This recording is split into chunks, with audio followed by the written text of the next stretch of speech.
Hello, and welcome back to Opening Doors Podcast. I am really excited to start season 2, and I have some important guests to share with you this season. My first guest is Matthew Garcia and his wife Carisia Magobet.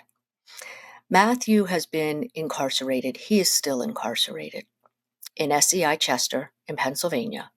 He has been incarcerated since he was 18 years old. Since 1998, which is 27 years, for felony murder. Felony murder or second-degree murder is when somebody that was involved in a felony is thought to be equally responsible for a death, even if they did not kill, intend harm, or weren't even in the room when the murder occurred. Matthew and 4 other teens were involved in a robbery in 1988 that led to a man's death. Matthew had fled the scene before the murder occurred, but he has been sitting in jail because of this mistake for the last 27 years. In 2012, Miller v. Alabama ruled that life without parole was unconstitutional for juveniles. But Matthew was 2 weeks past his 18th birthday, and he was not eligible for resentencing under this new guideline. There is a case in front of the PA Supreme Court right now that fights and asks the Supreme Court to change the law around life without parole for felony murder. It's Commonwealth versus Derek Lee argues that life without parole or death by incarceration for felony murder is and should be unconstitutional. Pennsylvania and Louisiana are the only 2 states in the Union that still have life without parole for felony murder. I'm hopeful that you will sign a petition that I've got in the show notes that is in support for ending this ridiculous sentencing. And hear Matt's story. He has done so much in the years that he's been behind the walls to help rehabilitate other men. And you can look across the internet when you're done listening to this at Matt's Instagram page, and you'll see how many other men who have been released talk about how Matthew was the reason that they got to be where they are now. So let's get into it. Thank you for being here. My dad was a criminal defense attorney. He actually defended drug dealers. He was one of the top drug lawyers in the country in the 70s and 80s. Unfortunately, he was also addicted to cocaine. And when I was 15, the DEA came to his door and knocked at the door, and I answered it. I held so much shame and I held so much stuff that I had to work through. And as I worked things through, I realized, what my dad went through, a lot of what you went through in the sense of he changed his life. He came out of prison clean. He started really working to help the community. And I thought, people in America need to see how important it is to see the human behind the data, behind the number, and also to make changes to this system that's keeping people behind bars that really should not be there. And I think your story really exemplifies that. So I want to stop talking and let you talk a little bit. Thank you for breaking that stuff down. First and foremost, again, I'm very grateful, and I feel like it's even more impactful now that your father endured this, so you are familiar with this, you endured this.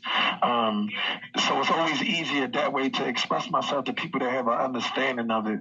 It's closer to the heart. I always was telling my wife this all the time. I said that I got like a progressive junkie mindset. I always got to produce something. Got to keep doing it as long as it's counting. And I've been doing all of these things, but unfortunately, because I may hear it's not echoed the way it's supposed to be echoed. And I don't do it to be echoed, but I want people to know that I'm not an anomaly. There's so many other individuals that are doing good but don't have no platform, don't have no voice or no outlet to be heard. Nobody's looking for them.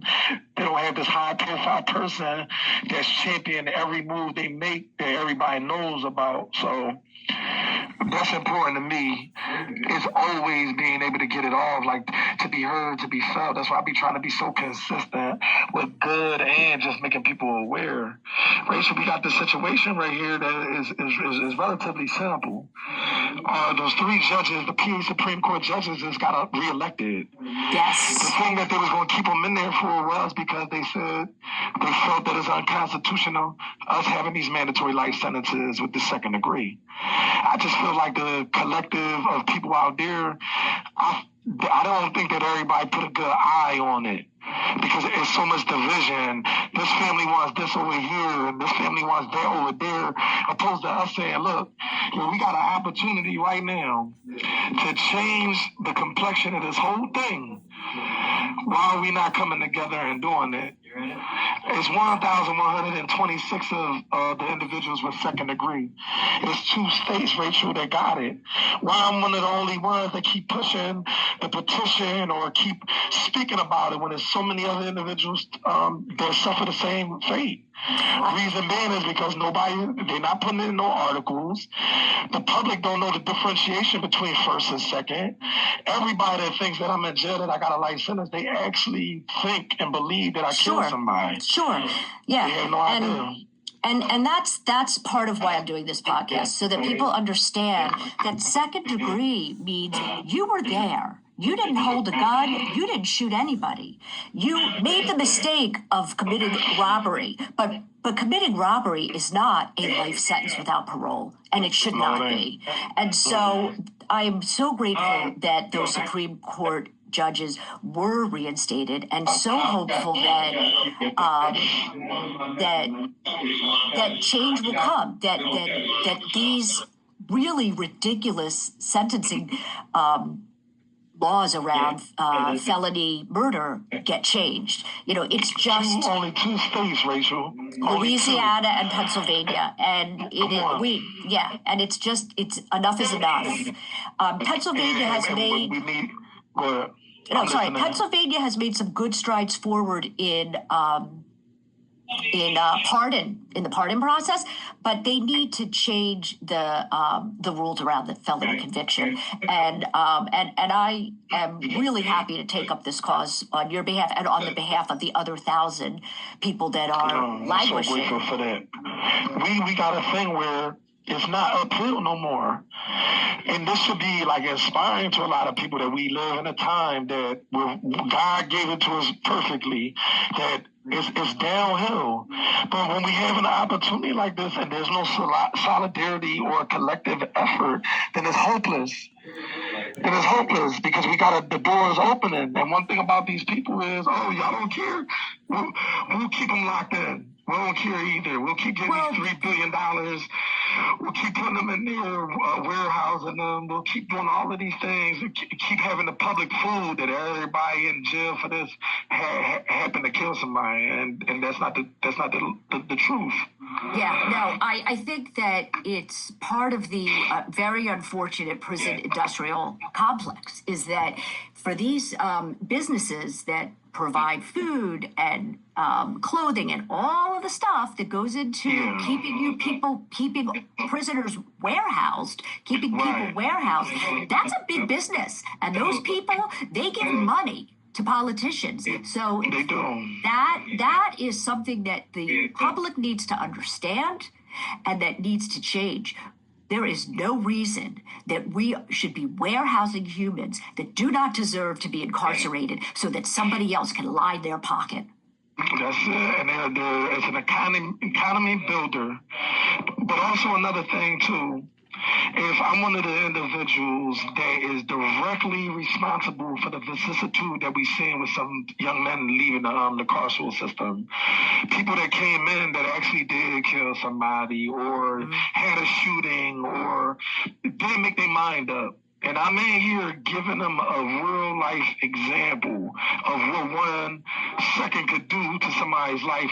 This is going to be my 28th year. I'm sending them back out into the community. I'm programming them. I'm getting them educated. In some instances, I even put kids in college from here. People don't know about that, Rachel. They don't know. The work you've done is amazing. There's a lot of other people that's doing it too. Absolutely. If the public knew that there's some good men in here that represent rehabilitation, I don't think they're gonna be cool with just letting somebody die in jail or spending 40 years or 45 years in prison. It doesn't make any sense. I know. And, sorry to interrupt you. Yeah. I know you know Suave Gonzalez. Yeah, Suave. Yeah. And Suave sends his best. Suave is doing some good work with Community College of Philadelphia and the I Am More program. And I worked with him before. He did some things for me. Me and him actually got the same district attorney, which was Roger King. That's another thing too, Rachel. Mm-hmm. I got the most corrupt district attorney in the history of Philadelphia.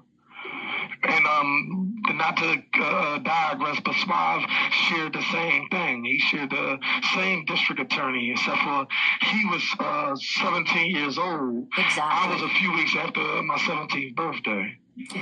So I want to talk a little bit about how you have been able to deal with the pain of the injustice that has come your way with this sentence, and just the pain of not being able to be with your family. What are some of the ways that you've been able to refocus that pain into productivity? Share, please. Well, all praise is due to God. So I'm going to say that first. Obviously, there is no strength and no power or no relief except with God. So if I didn't have a relationship with God, I probably wouldn't be able to articulate anything to you guys. This is a reoccurring injury. So I'm not one of them individuals that you give me a cake, a cookie, you give me some weights, I get healthy. I read a book, I wrote a book. I'm a very liberal person. If I'm stuck in one little spot for a minute, it gets to my head because I'm kind of like claustrophobic. I don't like being locked and boxed in. So combine that with 28 years of you being innocent, you being around people that actually did do the murdering, all the tough guys, all these, me having to regroup and wake up every day trying to reinvent myself so I don't go crazy in here. Because there's stories that people don't tell a lot of other people. They don't say how almost every day I'm on the precipice of losing my mind because this is insane. The things we got to go through, the things that we got to see, in order not to feel it, you have to be blind to death or institutionalized in a way that I'm like, yeah, I'm good, I'm healthy, I'm in jail, everything's going to be okay. Right, it didn't work like that for me. No. I was able to educate myself after running into so many walls. And I think that was the main thing for me, second to God, was being able to educate myself. Like, hold up, I'm way brighter than this. I can be a better builder than I am a destroyer. Let me help. Since I'm doing all the complaining and I see all these loopholes in the system and I'm seeing all these injustices, then I got to do something about it. So one of the major things that get me through every day is my, I guess, allegiance to service. If I feel like I'm productive, if I help somebody, if I made her believe, because I do a lot of stuff from here. So one would think, man talking heavy, he in jail. How the hell he's going to do X, Y, and Z, and I end up getting it done? Those are the major things that keep me going till tomorrow, like making somebody believe in you, or damn, you're in jail, but you're not stagnated, you're still growing. Absolutely. You do cry. You are going through some pain. You do cry, but at least I'm not drowning in it. I'm swimming in them. But I'll be a lie to tell you that Every day this hurts. Every day is a death sentence. Every day I think about my health being intact, or someone having a bad day, making an ill decision, or trying to do something to me under these conditions. I think about the correctional staff having bad feelings inside of their chest where they don't act accordingly. There's so many variables of this system. It ain't easy, and I'm not comfortable. And even with this beautiful thing with the PA Supreme Court, I still got anxiety up to my neck. I'm sure you do. I'm a prisoner. I want to say also that I read your book, the children's book, and it's really beautiful. It's really beautiful. I'm going to share it with, we have a Keystone First has a wellness center in Chester City, and I'm going to make sure that it's at our wellness center, get a couple copies so kids can read it when they come in. I want to talk also about Lil Mama. Can you tell everybody about Lil Mama? Well, Lil Mama, man, this is my fur baby. Fortunate for me, being in this institution is a little more progressive. Yes. So they have a whole lot of education, which is a beautiful thing. And they also have therapeutic elements set in place, such as fish tanks on our blocks. They have the new leash on life program with the rescuing dogs, but they also got the feline foster father program, which I'm a part of, and they allowed me to adopt Lil Mama 4 years ago. She's a calico, and she's like my heartbeat. She's an amazing blessing, and I'm blessed differently because she gives me a semblance of normalcy and responsibility. Like, if I'm drowning in my pain and sorrow, I got a responsibility right there. So I get up and I make sure that I regroup and know that it isn't just about me. I can't just lay up and put my head under this blanket. I got a Little Mama to worry about. So it's a blessing. And I feel like a motivational tool that if more prisoners would be able to get their hands on, I think it'd be a lot more rehabilitation. Yeah, it's amazing the unbelievable love that pets give, right? It's just this unconditional, beautiful love. I talk a little bit about how you've been able to manage your relationship with your beautiful wife. Well, I know her since me and her were babies. I'm a few years older than her. She was always had her eyes on me. She was actually the first one here, and from 1998. So when we're facing this whole system, she was one of the ones that was in the courtroom. Not vicariously living through me, but living through this whole thing. Seeing judges, district attorneys, seeing my family perish, my sister die, and everything just fall apart. She's there from day one. But how we were able to foster it is, I give credit to God. Timing with everything, because I wasn't in a good place in my heart and mentally. I didn't think I was ready to be committed to someone. Timing. When someone wants the same thing that you want, when you can look in the same direction, and y'all both identifying similar things, and y'all been separated for a long period of time, but y'all came back and had a rendezvous, and it's like y'all never left. She's a very soft-spoken person, determined to be wealthy, probably the greatest mother I ever met because she's so invested in her offspring. And she's just a good soul. When she sees it, for me, that's an important factor. If you can see it, if we put something out there and we both can see the colors, I think that is the best gift ever.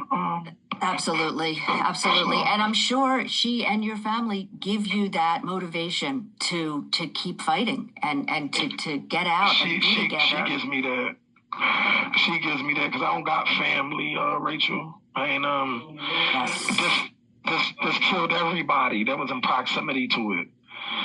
So the people that was once upon a time supposed to be my fraternity, they got used to this, and life carried on. And I guess I showed them that I was strong. So all right, Messenger, he's cool, he's strong, he all right, he okay. You read the book.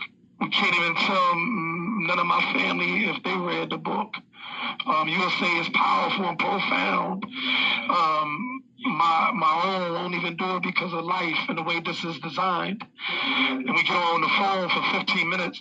I'm like, yo, can you do this or do this? And sometimes you miss small little details of life, and we get used to that.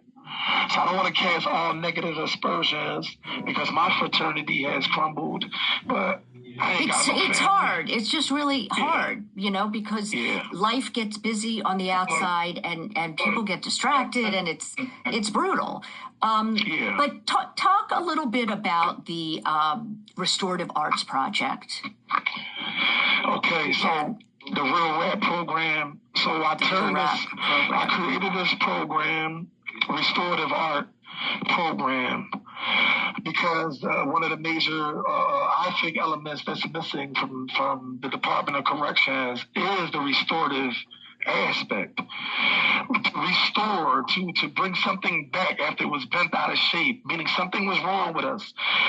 Our thinking, our behavioral traits, the way we was moving, they don't have that institutionally. They got a Department of Corrections prescriptive program. They might have an academic setting, but they don't have mentors that restore. They don't have individuals that show you, like, look, these tears is real, these scars is real. I'm 45 years old next week. I thought I had it all figured out, but I didn't. So with this mentoring initiative, I help them go home. I get them jobs. I help them get education institutionally and even out there. I send kids to actually Swab's College. I am more from my program, from the Real Rap program. We done school supply giveaways. We put kids in college. We fed the homeless. With the program, what I want from it is it to be a representation of change. That people come to SCI Chester and they want to know about this Real Rap program, that guys aren't getting paid to do this, but they're helping other men be men. They're having the hard conversations on how to be a better husband, how to be a better father, how to be in conformity to the rules, but not conform to this madness. To walk the line, but to not be a slave to this. So to not lose your soul.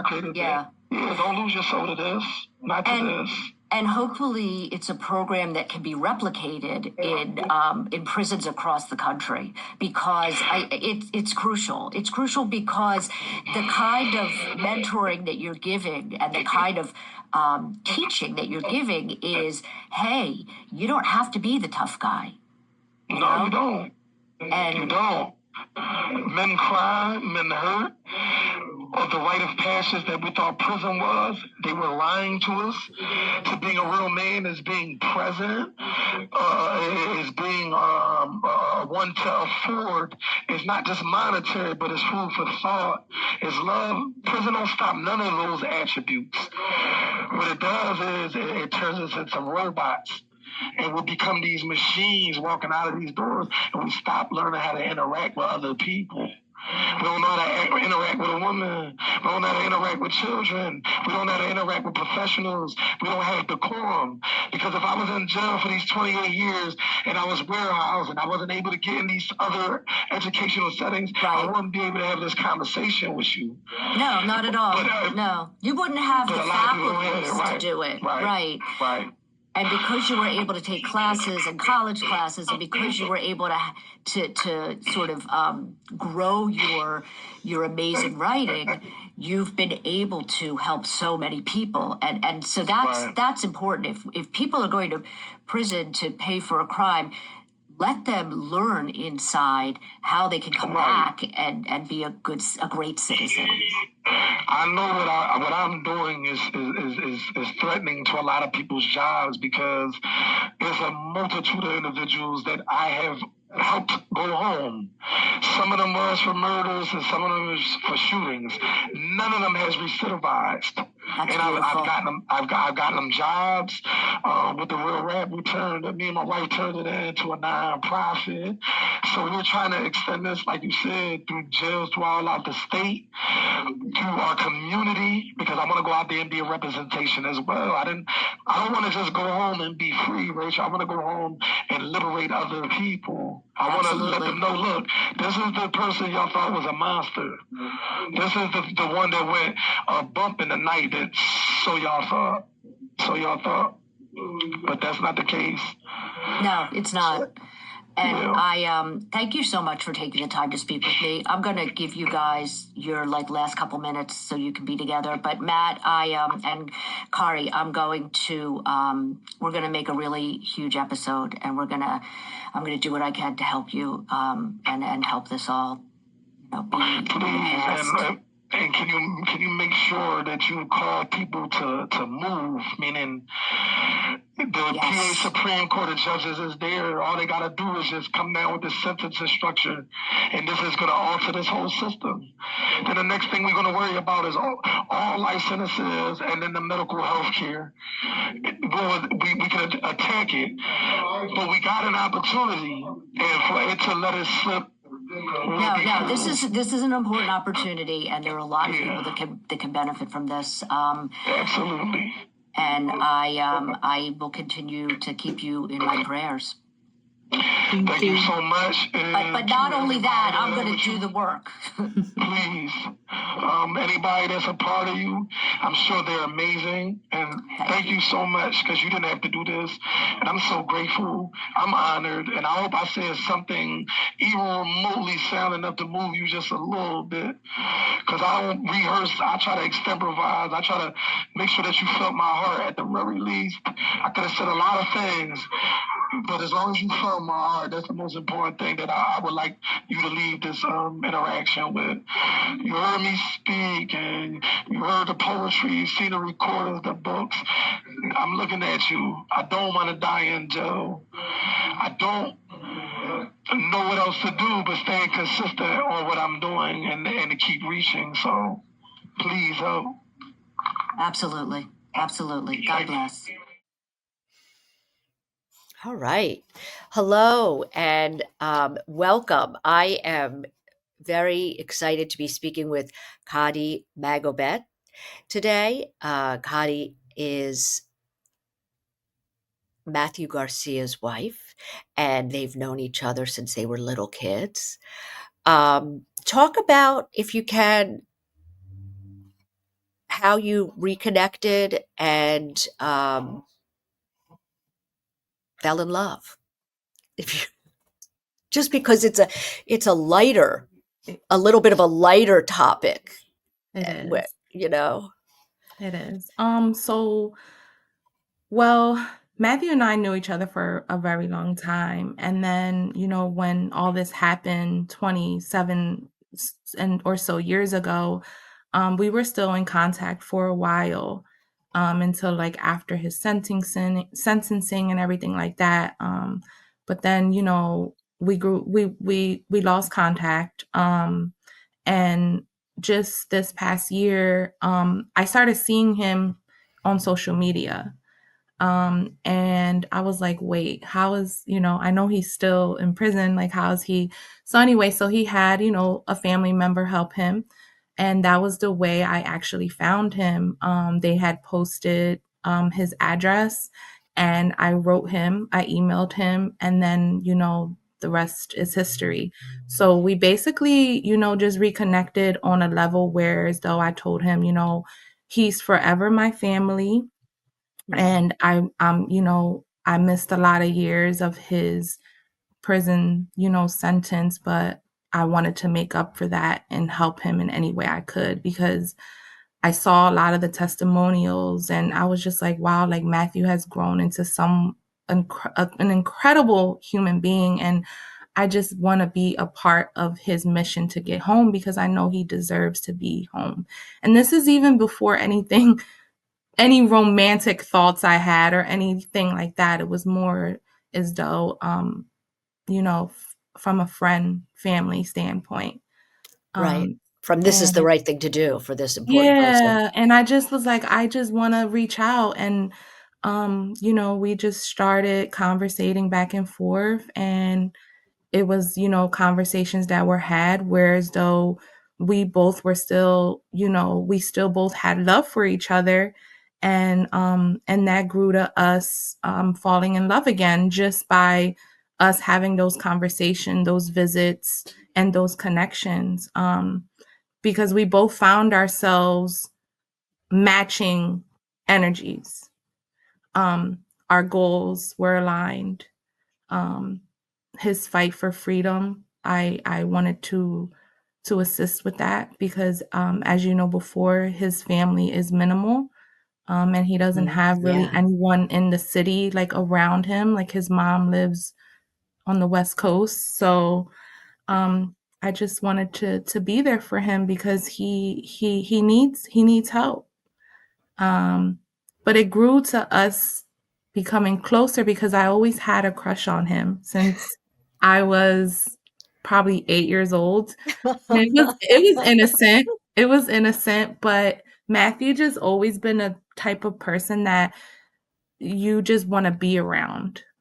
Like, his energy is so bright, like, you just wanna be around him, so even as a kid, like, I just always wanted to be around him and, like, do silly things and, swim in his pool and play, in his yard or, listen to music and, just dance and just do goofy stuff. And of course, he was older than me, so he was in his teenage years and I might have been in my middle school years, but we grew to be so close at that age.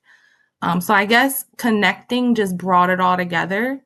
And it was just like, dang, we went all this time and experienced all these things. And I had children, I was in relationships, and we ended up coming back together to realize this is how it was supposed to be from the beginning.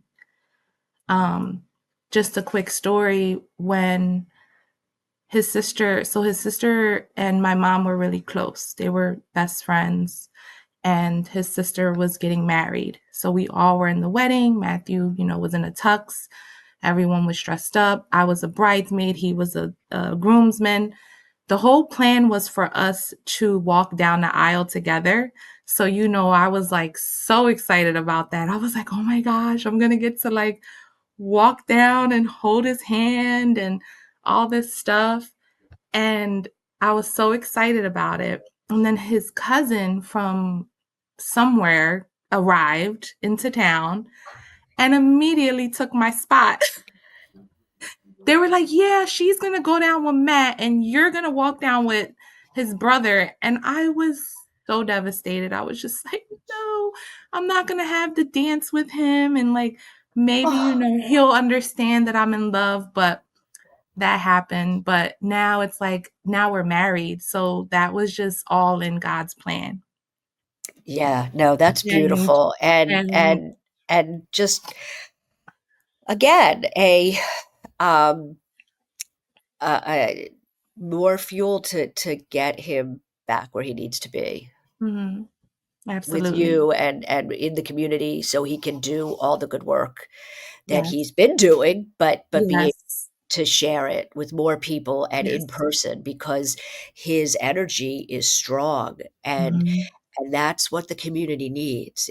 mhm, A strong male who can say, "Hey, let's be kind. Let's make good choices. Let's not be in the wrong place at the wrong time with the wrong people and have to spend 28 years in prison." right, right. Um, so a lot of what I try to talk about in the podcast is how incarceration affects family members and loved ones, and How do you manage that? How do you get through your time not being able to have him with you every day? It's not easy, first and foremost, but it does give me being separated from him, not being able to see him, every day, being able to hug and, connect in those type of ways is very challenging. However, it does give me the fuel to keep pushing for his freedom. Um, I'm a great multitasker. So what I try to do is, prioritize things, and any little step I make, if it's to help expose or spread the word or even just connect him with the outside world so that way he can push from what he's trying to do from in there, because it's hard when they're in there. They don't have the resources, they don't have anything. So it's just easy for me to push harder because I know all this work, all this sacrifice, being separated is, God willing, not going to be forever. Even though, yes, he has a life sentence, I believe this is not going to be forever. Right, right. And this Yeah, isn't the rest of his life. I don't want him to die in jail. So I and I just think, push hard. I push yeah, hard. I don't and complain. I'm just like, I'm just on go. right, right, right. Yeah, because complaining's not going to make a No, it's not difference. gonna bring him home. Yeah, you Yeah, can say, "Oh, I miss him. I can't take it. I can't get out of bed." No, I'm pushing to handle everything I need to handle as a mom, as a wife, as a business owner, as someone advocating for him so that way he can be here speaking to you. exactly. And to the public. Yeah. And the important thing is that it is, I believe, most clearly all the states except for Pennsylvania, Louisiana have decided that felony murder, should not be punishable by life with parole. And a lot of people think that it really is a charge that should be dropped, period. Yes. Um, because, you're being charged for something you were there, but you were not responsible And had no for. control over. Right. I thought Matt's saying of I can't get into his head and know what he's going to do, or know that they're going to have this tussle and a gun's going to go off. I can't predict that. I don't have telepathy. Um, But it's just a point that it upsets me how the world, well, how the judicial system works, is that there's individuals that have done far worse mhm. than what he did. That was a mistake, of course, and it wasn't meant to be that way, but it was far, far worse. I mean, like, where you would think these people are pure evil, and they are walking free. Yeah, yeah. So it's It's just very, very heartbreaking to know that, like, wow, this person, there's actually murderers, rapists running the streets. mhm. However, this kid that has done so much to help so many people still hasn't gotten the chance to see anyone, to go in front of a judge, to nothing. And he's just, waiting on a Supreme Court decision. So we're just trying to figure out other ways, not just keeping all of our eggs in one basket, and just trying to get his message out there. So to probably push for people to start writing letters, to start talking to politicians, to start reaching to the governor, reaching to Donald Trump. Um, we have to figure out another exit, just in case. Strategy. Yeah, Yeah, yeah. just in As case. mhm.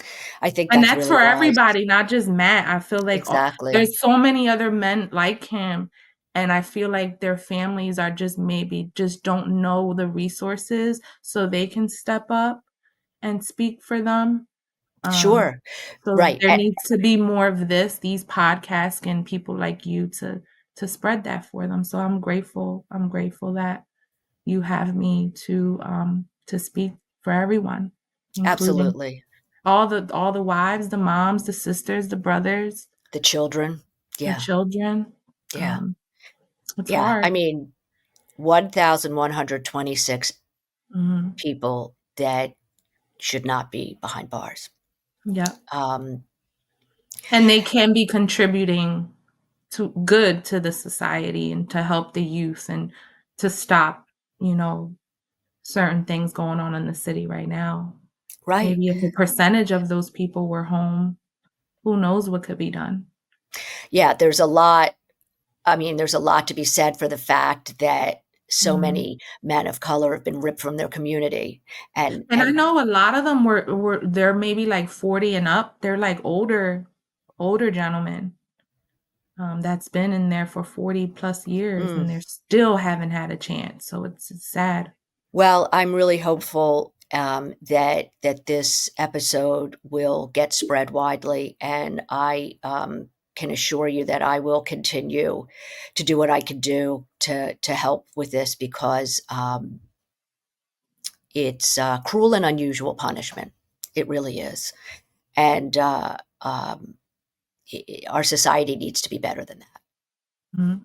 And I Definitely. mean, there's so many things that need to change with the judicial system, but this Yes. is one that's real clear and hopefully really fixable.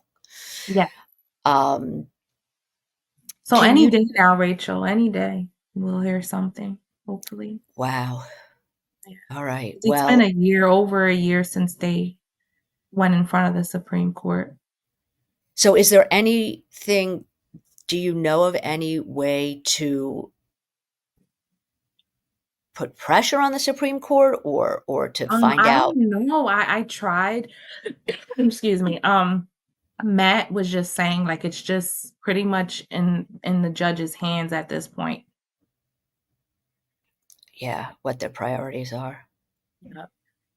Yeah. So Which we'll is just why reaching out to the governor and reaching out to Mhm, states mhm. representatives and senators is crucial because those are the people that can say, "Hey, could this be made a They can priority?" push it. They can push it. Mhm. They can push it. So Yeah, just, many voices is better than one for sure. And one man can't do it by himself. So he definitely needs support from all those that are affected by this. absolutely. And people that Absolutely. want change, Mhm. people that want to see change and um, see growth and see a difference in society and how one person can impact so many people and keep them out of prison. Absolutely. And it's justice. You know, Mhm, mhm. we need justice for the We people that do. have been wrongly given Mhm. life without parole. Yes, Um absolutely. Mhm. Thank you so much for everything you do, and because you're doing it out of your love for Matt, but you are doing it on behalf of all of those people that are Yeah. wrongly Yeah, behind. I've been running his social media. His Instagram is at mattraw_1980. And I try to keep up and announce things as they go. And his poetry is one of the main things we use to reach people so they can hear his point of view on things. And that's a good way he expresses himself through his poetry. And also just to get the word out about the petition and all the things going on. Like they made him an ambassador for a school that will teach and enroll students that are affected by their families who are incarcerated. Oh, And wow. the forum, they're having actually a forum tomorrow, November 22nd. We posted everything on his social media. So that way people can go and ask questions and kind of get a feel for the movement that they're trying to spread for incarcerated families. So it's really, really, really huge. And That's we really yeah, important. we What wanna kind of a implement school? What kind of, It's I'm called sorry. Freedom Side. It's called Freedom Side School. It's going to be a like a privately run school, I believe. And it's going to be free tuition, and yeah, it's going to be brand new. I think they're going to be opening next year. All the info and everything about the school will be going on tomorrow. And I have, more information about it if you I will want to. post it. I will Yeah, definitely I'll put send it to information. you. Yeah, I'll send it to you, of course. But he wants to implement the curriculum for his book there, and also other schools around the city as well. So, um, he's very proud of that. He's very proud of that because the youth is where it starts, and I feel like we Absolutely. we have to attack it now while they're young, and Yep. the kids get affected by their parents being incarcerated, their family members. So having this school to keep everyone on solid ground and feel supported throughout all of it, it's an incredible thing that they're doing. It really is. So that the kids can get support that they need, that they're Mhm, with other people that are going through what they're going through, that mhm, they, that it can help mitigate the trauma that mhm. they're having. I mean, it's a really, really great, wonderful thing that's happening. Is there something that you want to share, that you want to get out there, that you just want people to know? I just need everyone to know that um, there is so many opportunities for people to help. They can, if they need to know how, they can always reach out to me on Mad social media. But I feel like if things work in numbers, so if it's multiple people that are on the same mission that are trying to assist and trying to spread the word and trying to spread the mission, then we're more likely to be successful. And it can't just end with a simple free Matt. Like, you have to show that you want him free. Show us, ask what you can do to help, ask what you can share. It all it takes is for that, and to just show a little support to not only Matt but to everyone else fighting for this as well.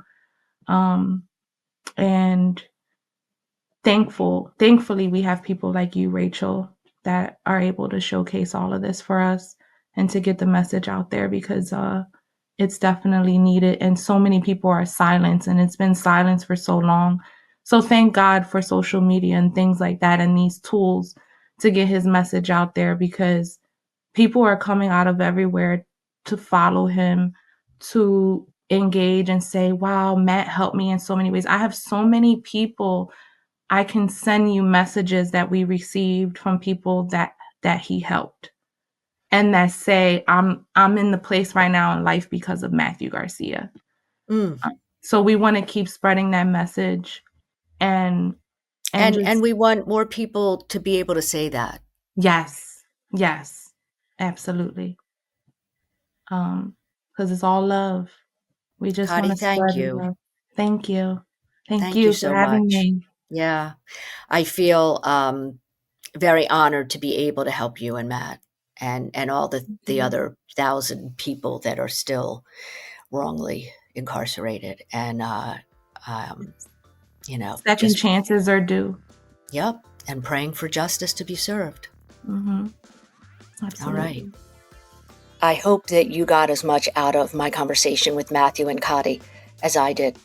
I feel so honored to have been able to meet these two amazing people, and I am really hopeful that the Supreme Court of Pennsylvania will call life without parole for felony murder unconstitutional, and that Matthew can come back into the community, because there is so much great work that he can do. And I urge you to sign the petition that is in the show notes.